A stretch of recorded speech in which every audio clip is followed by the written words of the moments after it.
Hello বন্ধুরা, মৌসুমীদের রান্নাঘর daily ব্লগে সবাইকে স্বাগত জানাই। এখানে তো ভাত হচ্ছে, আর এখানে চিকেন, আর এখানে অল্প একটু মটন আছে। করে এটাকে ধনে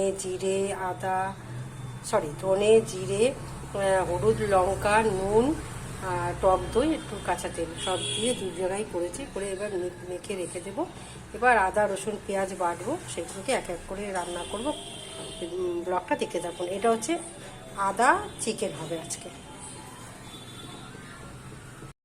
দেখুন, পেঁয়াজ বাটা, জিরিয়ান করা আদা, এটা টমেটো বাটা, জিরিয়ান করা আদা, আর এটা কাঁচা লঙ্কা রসুন বাটা, আর এটা আদা বাটা, একটু করে সব যেগুলো এক্সট্রা সেগুলো দিয়ে রেখেছি, লেবু সব বেটে রেখেছি। এবার মাংসটা রান্না করবো। মাংসটা তো মেখে রেখে দিয়েছি।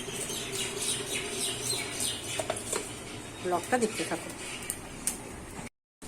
বন্ধুরা। এখানে প্রথমে গরম মশলা দিয়ে, তারপরে এখানে আদা রসুন পেঁয়াজ আর মাখা যে টমেটোটা সেটা দিয়ে দিলাম।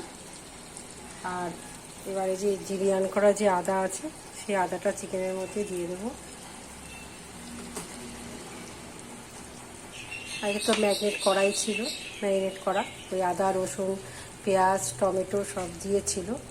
আর তারপরে আমি তেলের মধ্যে আদা রসুন পেঁয়াজ দিয়ে চিকেনটা ঢেলে দিলাম। আর একটু এবার আদার রসটা দেবো।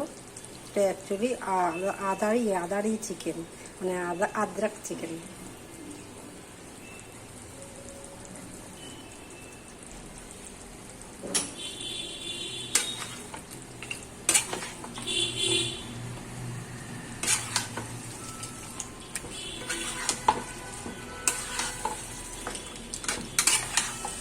এটাকে কষতে থাকে। এবারে কষানো হয়ে গেলে তারপরে মিষ্টি দেবো।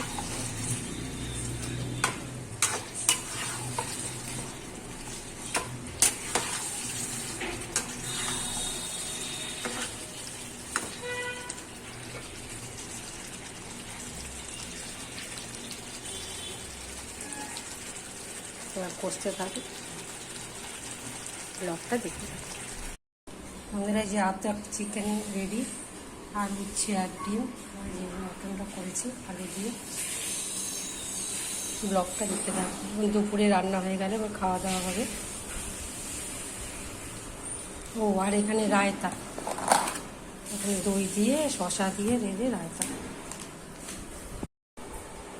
বন্ধুরা, আজকে এই যে চিকেন আর মটন আর রুমালি রুটি রাতের খাবার বানিয়েছিলাম। ব্লগটা কেমন লাগলো জানাবেন, লাইক সাবস্ক্রাইব করবেন, সুস্থ থাকবেন, সাবধানে থাকবেন।